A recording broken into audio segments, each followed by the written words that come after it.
I'm Luke Summerhays, and I love Ferroseed.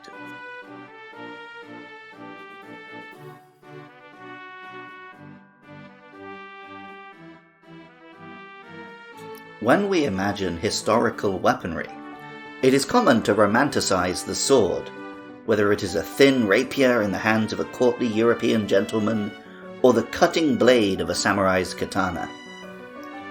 After that, there is some elegance afforded to spears and long weapons, while battle axes and warhammers are associated with barbarian strength. Often forgotten are maces and flails, spiky metal balls at the end of a stick or chain designed to bludgeon through armor. This same shape is seen surprisingly often in the plant world, in painful and threatening conkers and durians, or burdocks that stick to one's clothes.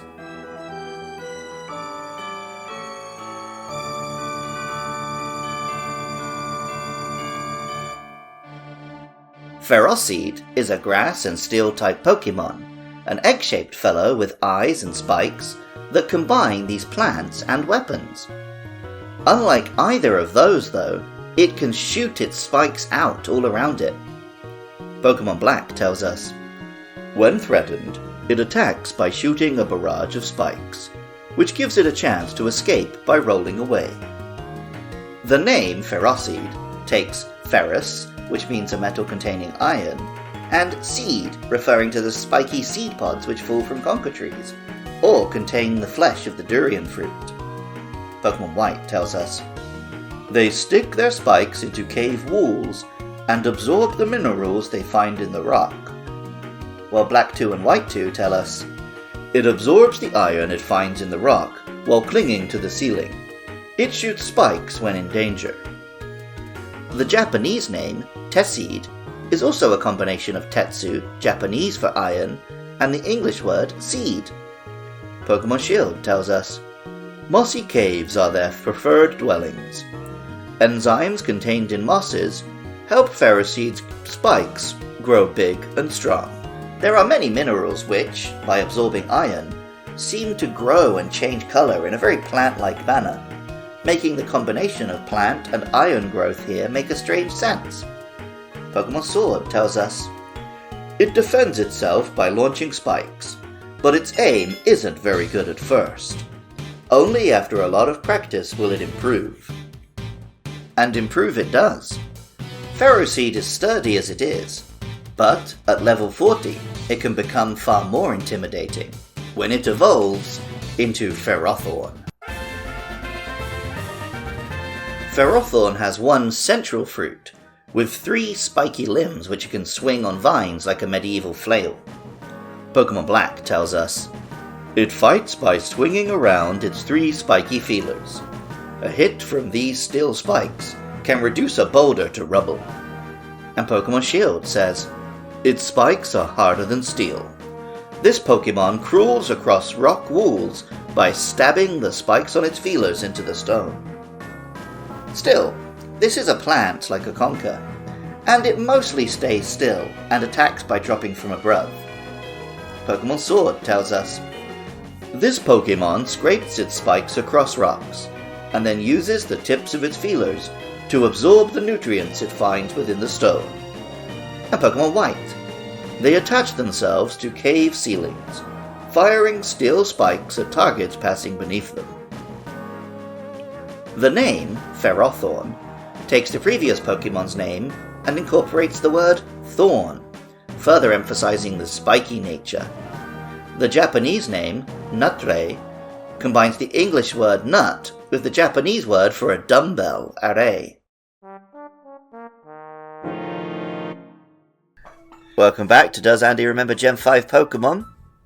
And if so, does he have any thoughts about them? Ferroseed. Ferroseed? I'd definitely pick this because it sounds like an iron seed. It is. Iron seed? It is indeed. Good. That's my kind of naming. Yep, you're right, that looks like an iron seed. I don't know why it's so spiky. Kind of a conker. Evolves into Ferrothorn. Is it made after a particular seed? I would imagine so. I mean, Ferrothorn looks like an alien, not a not a plant. So it doesn't even look like a thorn, really. I mean, it's got tentacles or vines. Not thorns. I mean, it already had thorns, so the seed had thorns. It was more thorny before. Now the top hasn't even got any spikes. It's gone mad. No. It's gone mad. Black 2 and White 2 tell us, by swinging around its 3 spiky feelers and shooting spikes, it can obliterate an opponent. And yeah, this Pokemon really can obliterate opponents. Since its introduction in the 5th generation, it has used its strong defensive typing, handy array of hazard-setting moves like spikes, and pretty good attack stat to stand firm and inflict havoc in one-on-one battles.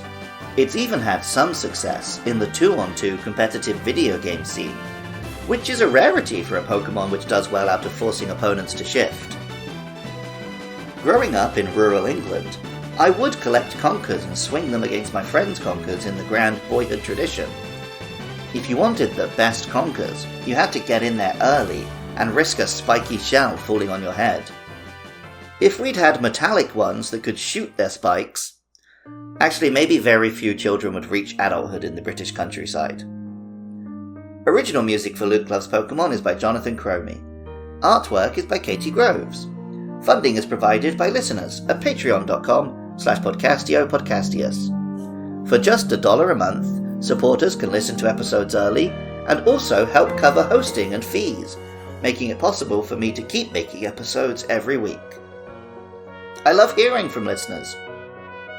Get in touch about upcoming Pokemon on Twitter or Facebook at LukeLovesPKMN. Drop a comment if you're watching the video, or a review on Apple Podcasts or Spotify. Coming up are Clink and Tynamo, so please get in touch about those or any other monsters. And even if you don't feel like doing any of that, thank you so much just for listening. I love Ferroseed, and remember, I love you too.